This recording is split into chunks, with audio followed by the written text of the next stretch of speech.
So, good evening, class. म आज चाहिँ युनिट 5 र unit 6 anthropology introduction to anthropology कोर्सको 421 त्यसको चाहिँ म ब्रिफली एउटा आउटलाइनमा कुरा गर्दै जाँदैछु। यसमा के छ भने युनिट 5 चाहिँ it's understanding change and social transformation हो। यसमा चाहिँ हामी खास गरी सोसियल कल्चरल चेन्जको विभिन्न पक्षहरूको बारेमा चाहिँ कुरा गर्छौँ।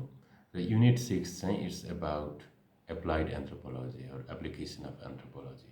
सो यो दुईवटा कुरामा चाहिँ हामी छलफल गर्नेछौँ। आउने इट्स सर्ट एउटा ब्रोड आउटलाइनमा चाहिँ म कुरा गर्नेछु। अब यसमा यो युनिट 5 अन्डरस्ट्यान्डिङ चेन्ज एन्ड ट्रान्सफर्मेसनको कुरा गर्दाखेरि हामीले बुझ्नुपर्ने कुरा के छ भन्दाखेरि अथवा हामीले बुझिराखेको कुरा everything in the world changes, right? So यो एउटा चाहिँ एकदम वाइडली एक्सेप्टेड एउटा दृष्टिकोण हो। यद्यपि के छ भने संसारमा परिवर्तन हुँदैन कतिपय अवस्थामा भन्ने दृष्टिकोण पनि जबरजस्त छ। तर अब हामी यहाँ चाहिँ एउटा चेन्ज र एउटा चाहिँ चेन्ज एन्ड ट्रान्सफर्मेसनलाई कसरी हेर्ने त समाज र संस्कृतिको सन्दर्भमा भन्ने सन्दर्भमा केही कुराहरू छलफल गर्न गइरहेको छौँ। सामान्यतया चेन्ज भनेको के हो भन्दाखेरि चाहिँ इट्स अल्टरेसन होइन, एउटा यथास्थितिमा केही चाहिँ परिवर्तनहरू देखियो भने त्यसलाई हामी चाहिँ चेन्ज भन्छौँ। जस्तै समाज र संस्कृतिको कुरा गर्दाखेरि कुनै एउटा ए स्टेजमा बाट अर्को स्टेज बी स्टेजमा जानु त्यो चाहिँ एउटा चेन्ज हो होइन। For example seed that changes into seedling होइन, एउटा बिउ चाहिँ बिरुवामा परिणत हुन्छ,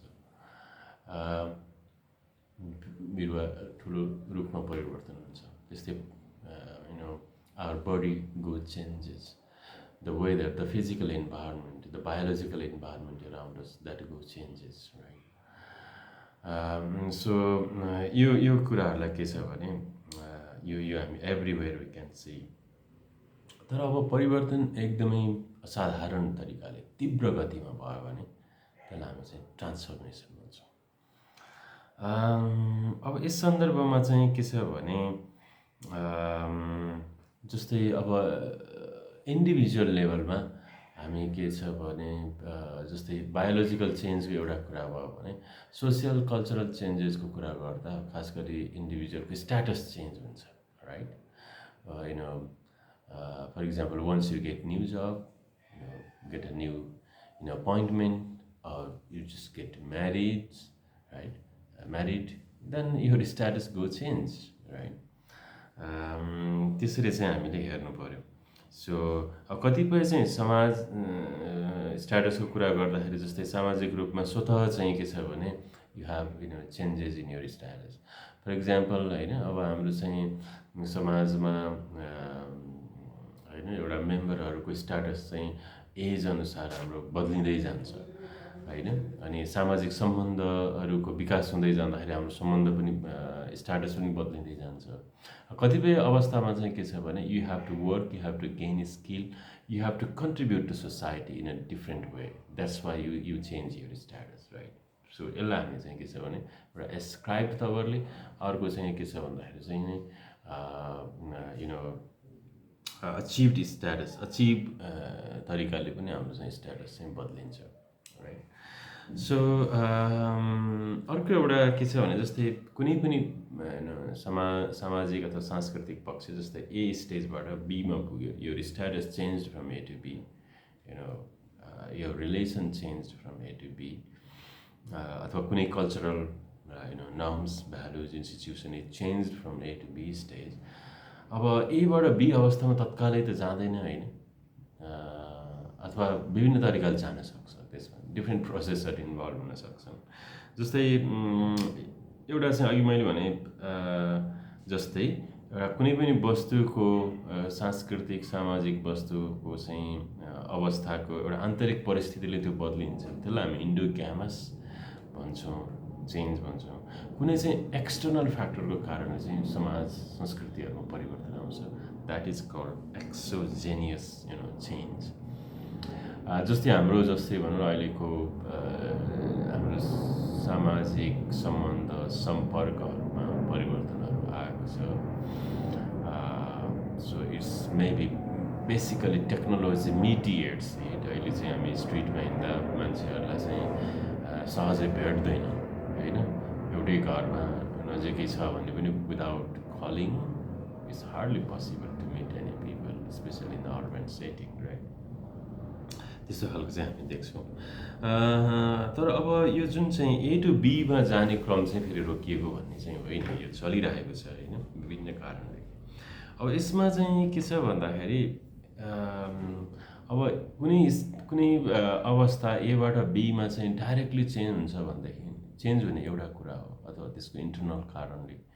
अर्को चाहिँ त्यो एउटा एक्सटर्नल फ्याक्टरले हुन्छ। सो यो कसरी चाहिँ चेन्ज भएको छ, चेन्जलाई हेर्दाखेरि चाहिँ हामीले त्यसलाई पनि हेर्नुपर्ने हुन्छ। त्यो कुरालाई you can relate not just in culture and society or in social aspects of our life, but in politics and in other aspects of our life. For example, fashion, our diet, our living, family system, family practices, and यो सबै कुराहरूमा हामी विभिन्न खाले चेन्जहरू चाहिँ हामी देख्न सक्छौँ विभिन्न कारणहरूले। अब यसमा चाहिँ बेसिकल्ली के छ भने कुनै पनि एउटा सर्टेन मेकानिजम चाहिँ हामी चेन्जको अध्ययन गर्दाखेरि, चेन्जलाई बुझ्दाखेरि चाहिँ देख्छौँ। त्यसमा के छ भने खास गरी समाज र संस्कृतिको सन्दर्भमा diffusion, acculturation, independent invention, these are the basic processes or mechanisms of चेन्जको रूपमा चाहिँ हामीले हेर्छौँ। So diffusion, acculturation and independent invention. अब डिफ्युजन भनेको चाहिँ कुनै पनि सामाजिक सांस्कृतिक मूल्य मान्यता व्यवस्थाहरू होइन, अथवा चाहिँ कुनै कल्चरल प्र्याक्टिसेस होइन, एक ठाउँमा इन्भेन्ट हुन्छ अथवा एक ठाउँमा बन्छ, सुरु हुन्छ र त्यो चाहिँ अरू ठाउँमा फैलिँदै जान्छ। द्याट इज कल्ड, जुन त्यो अरू ठाउँमा फैलिने हो त्यसलाई हामी चाहिँ डिफ्युजन भन्छौँ। त्यो खास ठाउँमा नयाँ इन्भेन्सन हुने कुरा, बन्ने कुरा इन्भेन्सन हो। So invention makes change in the local society, right? Actually, that is the internal dynamics of society or group or culture, you can say. Diffusion भनेको के छ भने त्यो बाहिर प्रसार हुने, बाहिरकोलाई प्रभाव पार्ने, द्याट इज प्रोसेस। त्यसरी पनि प्रभाव हुन्छ। जस्तै भनौँ न हाम्रो यो मोबाइल, यो अहिलेको टेक्नोलोजी हुन्छ, it's a very easy example. अब यो चाहिँ खास गरी चाहिँ हामीले हाम्रो समाजलाई आधार मान्दाखेरि चाहिँ यो हाम्रो इन्भेन्सन होइन, we adopted it, right? Actually, it was diffused from Western society or companies, and these factories or states, they are actively engaged in this diffusion process. त्यस्तै चाहिँ के छ भने एकल्चरेसन। अब एकल्चरेसन भनेको चाहिँ खास गरी के छ भने जब विभिन्न सांस्कृतिक समूहहरू भेटिन्छन्, फरक फरक सांस्कृतिक समूहहरू, तिनीहरूको बिचमा चाहिँ सांस्कृतिक सम्मिश्रण हुन्छ है। भिन्न भिन्न संस्कृतिहरू, अँगाल्ने मूल्य मान्यताहरू अँगाल्ने समुदाय होइन, व्यक्तिहरू, समाजहरू चाहिँ नजिक हुन पुग्छन् विभिन्न कारणले। त्यो बसाइसरेका कारणले हुनसक्छ, त्यो चाहिँ विभिन्न चाहिँ के छ भने व्यवस्थित योजना आवास निर्माण गर्ने हिसाबले हुनसक्छ, अथवा राज्यहरू होइन मर्ज हुने त्यस्तो हिसाबले हुनसक्छ, शरणार्थी भएर हुनसक्छ। विभिन्न कारणले चाहिँ फरक फरक समाज संस्कृतिका मान्छेहरू सँगै आउँदाखेरि they take the cultural norms, values or elements from one group to other होइन। सो द्याट इज एकल्चरेसन, त्यो एउटा प्रोसेस हो।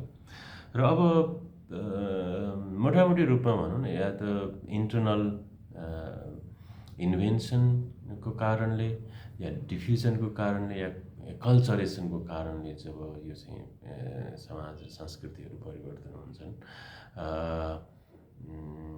र यो चाहिँ हामी के देख्छौँ भने through out the human history हामी चाहिँ यसरी परिवर्तन भएको चाहिँ देख्छौँ। र यसमा अब यो परिवर्तनको क्रमलाई चाहिँ कसरी बुझ्ने भन्ने सन्दर्भमा हामी चाहिँ केही मानवशास्त्रीय दृष्टिकोणहरू पनि छन्। त्यसमा चाहिँ जस्तै इभोल्युसनरी पर्सपेक्टिभ अथवा evolutionary theory, cyclical theories, structural functionalism theory अनि कन्फ्लिक्ट थ्योरिज, यो चारवटा दृष्टिकोणहरू चाहिँ एउटा मुख्य दृष्टिकोणहरूको रूपमा चाहिँ हामी हेर्न सक्छौँ। अब यसमा इभोल्युसनरी थ्योरी अथवा यो पर्सपेक्टिभले के भन्छ भन्दाखेरि समाज संस्कृतिहरू मोटामोटी सबै समाज संस्कृतिहरू ह्युमन सोसाइटिज यिनीहरू चाहिँ एउटै तरिकाले चाहिँ परिवर्तन हुन्छ भनेर चाहिँ भन्छ है। त्यो भनेको के छ भन्दाखेरि यसको बेसिक एसम्पसन के हो भने ह्युमन बडी, ह्युमन माइन्ड हैन, human capabilities are distributed equally over the humanity भन्ने चाहिँ यसको एउटा बेसिक एसम्पसन हो। त्यो हिसाबले हेर्दाखेरि चाहिँ अब 2 वर्ष 5 वर्षको कुरा त होइन, अलि लङ रेन्जमा सयौँ वर्ष, दशौँ हजार वर्षको अन्तरालमा हेर्दाखेरि चाहिँ ह्युमन सोसाइटीहरू चाहिँ एउटा स्टेजबाट अर्को स्टेजमा मोटामोटी संसारभरि उस्तै तरिकाले गइरहेको हामी देख्छौँ। त्यो जुन पक्ष हो अथवा त्यसरी हेरिने जुन चाहिँ दृष्टिकोण हो त्यसलाई हामी चाहिँ इभोल्युसनरी पर्सपेक्टिभ अथवा इभोल्युसनरी थ्योरी पनि भन्छौँ। खास गरी समाज विज्ञानमा कार्ल मार्क्सले एडप्ट गरेको हर्बर्ट स्पेन्सर हैन, यिनीहरूले चाहिँ जुन चाहिँ 19th सेन्चुरीको चाहिँ थिङ्करहरू छन् उनीहरू चाहिँ बढी यो इभोल्युसनरी पर्सपेक्टिभबाट चाहिँ प्रभावित हामी पाउँछौँ र उनीहरूले यसरी व्याख्या गर्छन्। अब इभोल्युसनमा केही भ्यारिएन्टहरू हैन, भिन्नताहरू पनि छन्। जस्तै पछि चाहिँ 1950s पछि 50s को आसपासमा अरू विद्वानहरू पनि आएका छन्, नयाँ दृष्टिकोणहरू पनि आएका छन्। त्यसले के भन्छ भन्दाखेरि चाहिँ दे आर कल्ड न्यू इभोल्युसनिस्ट अथवा न्यू इभोल्युसनिजम, नव उद्विकासवादी सिद्धान्त पनि भनिन्छ त्यसलाई। त्यसमा चाहिँ यस्तो यो चाहिँ क्लासिकल इभोल्युसनिस्ट पर्सपेक्टिभ भन्दा भिन्न मेबी संसारमा मानव सभ्यता चाहिँ के छ भने एउटै तरिकाले नगइकन विभिन्न कल्चरल सेन्टरहरूमा आधारित भएर एउटा चाहिँ समाजहरू इभोल्युसन हुँदै अगाडि बढेका पनि छन् अथवा बढ्छन्, समाज संस्कृतिहरू परिवर्तन हुन्छन् भन्ने पनि दृष्टिकोण छ। सो अब इभोल्युसनरीले चाहिँ ओभरअल ह्युम्यानिटी एउटै डिरेक्सनमा जान्छ भन्थ्यो भने यसले चाहिँ के छ भने there can be multiple evolution त हुन्छ तर there can be multiple cultural centres from where culture evolves from one stage to other. त्यस्तो खालको चाहिँ दृष्टिकोण राख्छन् यिनीहरूले। अब साइक्लिकल दृष्टिकोण अथवा साइक्लिकल थ्योरीले के भन्छ भने repetitive changes of the circumstances due to the repetitive changes हैन, त्यहाँ चाहिँ बन्ने, त्यसपछि चाहिँ एउटा सिभिलाइजेसन एउटा हाइटमा पुग्ने अनि त्यसपछि फेरि त्यो फल हुने, फेरि चाहिँ सिभिलाइजेसन अगाडि बढ्ने, त्यस्तो खालको एउटा चक्रीय रूपमा चाहिँ संसारका सबै सभ्यताहरू चाहिँ राइज एन्ड फल अथवा यो एउटा साइक्लिकल वेबाट चाहिँ परिवर्तनहरू भइरहेको छन् भन्ने कुराहरू गर्छ। अब यसको चाहिँ बेसिस के हो भन्दाखेरि हामी जति पनि देख्छौँ हाम्रो ओल्ड एज अथवा स्टोन एजमा र त्यसपछि पनि विभिन्न सभ्यताहरू एउटा चाहिँ चरम एउटा उत्कर्षमा पुगेर तिनीहरू चाहिँ विघटन भएको र फेरि मानव समाज सभ्यताले चाहिँ नयाँ फेरि एउटा चाहिँ एउटा शून्यबाट अथवा चाहिँ एउटा भत्किएको अवस्थाबाट फेरि चाहिँ सभ्यतालाई अगाडि बढाएको मानव समाजले हामी चाहिँ पाउँछौँ। त्यो आधारमा चाहिँ के छ भने एउटा साइक्लिकल दृष्टिकोण चाहिँ पनि एउटा बलियो एउटा भ्यालिड एउटा दृष्टिकोणको रूपमा चाहिँ मानिन्छ। अर्को एउटा स्ट्रक्चरल फङ्सनल पर्सपेक्टिभ भन्ने छ समाजको परिवर्तनको कुरा गर्दाखेरि।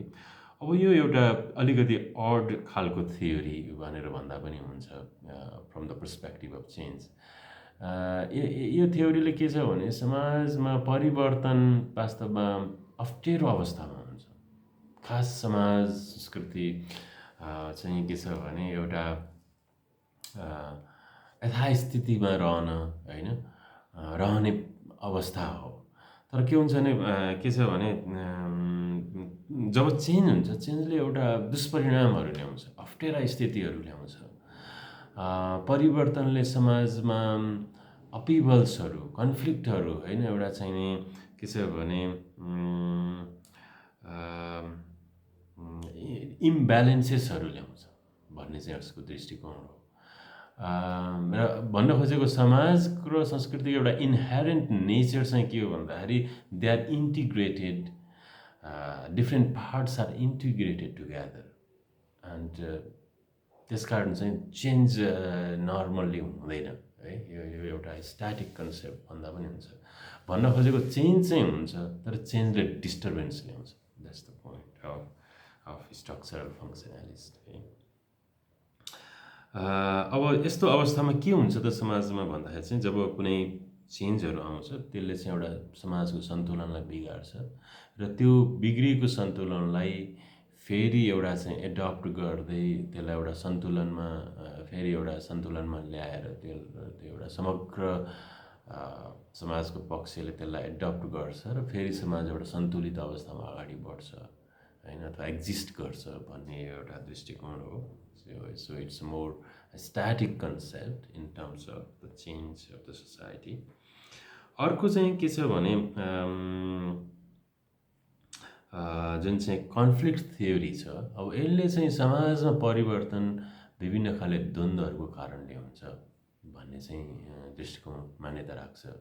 खास गरी समाजमा विभिन्न वर्ग फरक एउटा चाहिँ के छ भने मूल्य मान्यताहरू हुन्छन् र तिनीहरूको बिचमा टकरावहरू चाहिँ चलिरहन्छ, अथवा विभिन्न समूहहरूको बिचमा एक्टरहरूको बिचमा टकरावहरू हुन्छ र त्यसले चाहिँ समाजमा परिवर्तन ल्याउँछ। सामाजिक मूल्य मान्यताहरूमा, सामाजिक इन्स्टिट्युसनहरूमा, सिस्टममा नै चाहिँ यसले परिवर्तन ल्याउँछ भन्ने एउटा दृष्टिकोण हो। त्यसलाई हामी चाहिँ कन्फ्लिक्ट थ्योरी भन्छौँ।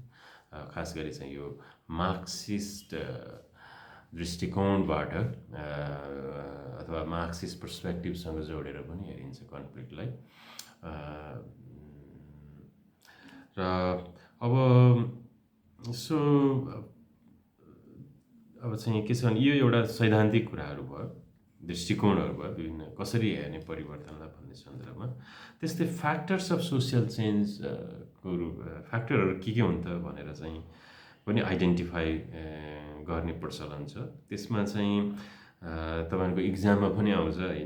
त्यसरी हेर्दाखेरि चाहिँ जेनरली हामी चाहिँ biological factor, geographic factor, technological factor होइन, social and cultural factors are the factors of social and cultural change भनेर चाहिँ हामी भनिन्छ। सो विभिन्न कारणहरूले समाजमा चाहिँ परिवर्तन चाहिँ आइरहन्छ अथवा परिवर्तन ल्याउने विभिन्न कारणहरू हुन सक्छन्। त्यसमध्ये चाहिँ बायोलोजिकल, सोसियल, कल्चरल, टेक्नोलोजिकली फ्याक्टरहरू चाहिँ एउटा डोमिनेन्ट फ्याक्टरको रूपमा देखिन्छ, which is bringing change in society one way or other.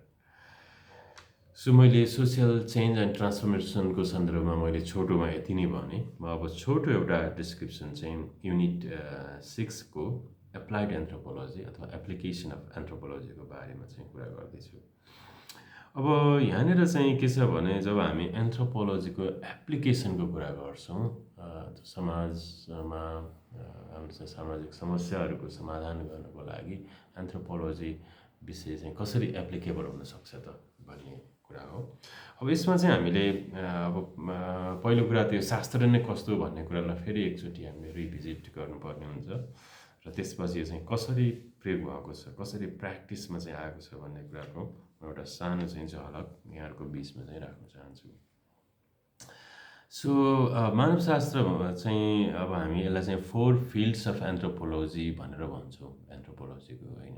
अब यसमा विशेष गरी होइन physical and cultural anthropology. Physical एन्थ्रोपोलोजीमा हामी चाहिँ ह्युमन इभोल्युसन, ह्युमन भेरिएसन्सको कुराहरू गर्छौँ। जस्तै हामी चाहिँ यस्तो यो 2 खुट्टाले हिँड्ने होइन, 2टा हात ठाडो भएर हिँड्ने, हाम्रो हाम्रो ढाड सिधा होइन विकसित एउटा चाहिँ मस्तिष्क यो अवस्थामा हामी एकाएक आएको होइन यसको यो चाहिँ के छ भने हाम्रो आदि पुर्खाहरू लाखौँ वर्षको दरमियानमा हामी चाहिँ एउटा बाँदर जस्तै प्रजातिहरूको विकास हुँदै अनि होमोसेपियन्सको रूपमा चाहिँ हामी आउँदाखेरि त्यो लाखौँ वर्षको दरमियानमा हामी यहाँ आइपुगेको हो। सो त्यो र त्यसपछि त्यसरी आउँदाखेरि पनि सबै मान्छे चाहिँ संसारभरिको सबै मान्छे एकै खालको चाहिँ भएन। जस्तै अहिले नै हेर्दाखेरि पनि हामीसँग रेसियल स्ट्रक्चरल डिफरेन्सेसहरू हामी चाहिँ देख्छौँ होइन। जस्तै एसियन होइन चाइनिज अथवा मङ्गोल अथवा चाहिँ अफ्रिकन होइन Australoid. So you see the different variations in our structure right in our races you can say. So यो चाहिँ के हो भने यो फिजिकल एन्थ्रोपोलोजीमा हामी यसको अध्ययन गर्छौँ। फिजिकल एन्थ्रोपोलोजीको एउटा पार्ट हो। र कल्चरल एन्थ्रोपोलोजीको कुरा गर्दाखेरि हामी त्यहाँ चाहिँ लिङ्ग्विस्टिक एन्थ्रोपोलोजी, आर्कियोलोजिकल एन्थ्रोपोलोजी र इथ्नोलोजी अथवा इथ्नोग्राफी पनि भनिन्छ। यो चाहिँ हामी के छ भने यो तीनटा फिल्ड र फिजिकल एन्थ्रोपोलोजी गरेर यो चारवटा 4 फिल्ड्स अफ एन्थ्रोपोलोजी छन् भनिन्छ। अथवा हाम्रो फिल्डलाई चाहिँ हामी चारवटा भागमा बाँड्छौँ generally 4 fields. So 2 major subdivisions and 3 subdivision fields in cultural anthropology. So in this is how we have 4 fields. तर अब applied anthropology like saying these 3 fields are basically considered as theoretical, right? They are mainly to understand the variations, the differences, biologically and culturally, how we human are different from one group to other, or how we are similar, cross, longitudinally and cross sectionally. So भनेको अहिलेको मान्छेहरूको बिचमा हामी समान र फरक कसरी छौँ, हामी इतिहासको मान्छे र अहिलेको मान्छेको बिचमा समान र फरक कसरी छौँ। सो यो कुराहरूलाई नै बुझ्ने हो यो खास चाहिँ यो 4 फिल्डले। In that sense all these 4 fields are very theoretical, right? So they are meant to produce knowledge about human culture, human evolutions and so on. त्यस अर्थमा चाहिँ अब एप्लाइड एन्थ्रोपोलोजीलाई हामीले एउटा 5th फिल्ड राइट 4 + 1 5th फिल्डको रूपमा पनि हेर्ने गरिन्छ। तर जुन हामी 4 फिल्डकै कुरा गर्छौँ वास्तवमा जति पनि हामी नलेज प्रड्युस गर्छौँ somehow or other that knowledge contributes to solve our problem, actually that's for the humanity, right? In that sense त्यहाँ तर्क के पनि छ भने एप्लाइड एन्थ्रोपोलोजी फरक चाहिँदैन। It's a 4th field actually covers what anthropology can do भन्ने एउटा तर्क पनि छ। र अब अहिलेको चाहिँ ग्लोबल कन्टेक्स्टमा जुन ग्लोबलाइज अहिलेको सोसाइटी छ अनि नयाँ खाले प्रब्लमहरू आइरहेको छन् त्यो सन्दर्भमा चाहिँ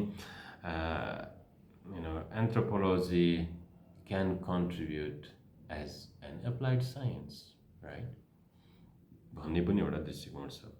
यस सन्दर्भमा चाहिँ कुनै पनि हामी ह्युमन सोसाइटी कल्चरसँग सम्बन्धित समस्याहरूलाई सल्भ गर्नको लागि चाहिँ anthropologist can contribute in a different way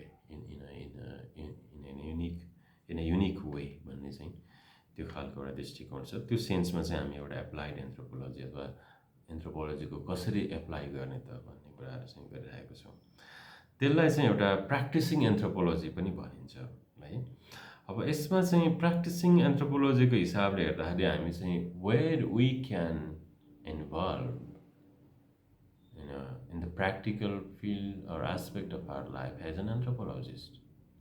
त्यसमा चाहिँ in every aspect of human life where anthropologists can engage, right? Either it is in conflict, not just in conflict, it can be in public health, right? It can be in urban planning, it can be in agriculture or resource management, right? So everywhere in all human aspects of our life, anthropologists can involve and engage to solve the problem. त्यस्तै चाहिँ अर्को एउटा एन्थ्रोपोलोजिस्टले contribute गर्न सक्ने जुन चाहिँ छ जुन अघि हामीले भन्यौँ हामी चाहिँ कल्चरल डिफ्रेन्सेस र सिमिल्यारिटिज यो चाहिँ हाम्रो एउटा अध्ययनको मुख्य चाहिँ क्षेत्र हो. So in that sense our cross cultural research मा पनि एन्थ्रोपोलोजिस्टहरूको कन्ट्रिब्युसन युनिक हुनसक्छ भन्ने चाहिँ छ. Because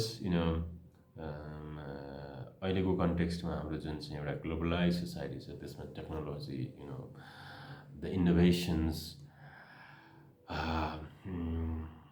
are going are spreading throughout the humanity, right? And but the mediation of technology, the medicine, for example, or education, skills or education practice, they are spreading, in all aspects, but they have differential responses in the local context, right? So why they are responded differently across the different cultures of the planet. भन्दाखेरि चाहिँ so anthropologists can have some in-depth examination in that context. के छ भने त्यस्तै खास गरी चाहिँ वार टाइममा सेकेन्ड वर्ल्ड वारको कन्टेक्स्टमा एन्थ्रोपोलोजिस्टहरूले अमेरिकन अफ्रिकन विभिन्न सोसाइटीहरूमा चाहिँ धेरै ठुलो कन्ट्रिब्युसन्स गरेका छन्. यद्यपि द्याट इज नट समटाइम सधैँ सबै अवस्थामा त्यो एउटा गुड इक्जाम्पल छैन, कहिलेकाहीँ नटोरियस इक्जाम्पलको रूपमा भए पनि काम चाहिँ गर्न सक्छन् भन्ने देखाउँछ. कतिपय अवस्थामा अमेरिकन अथवा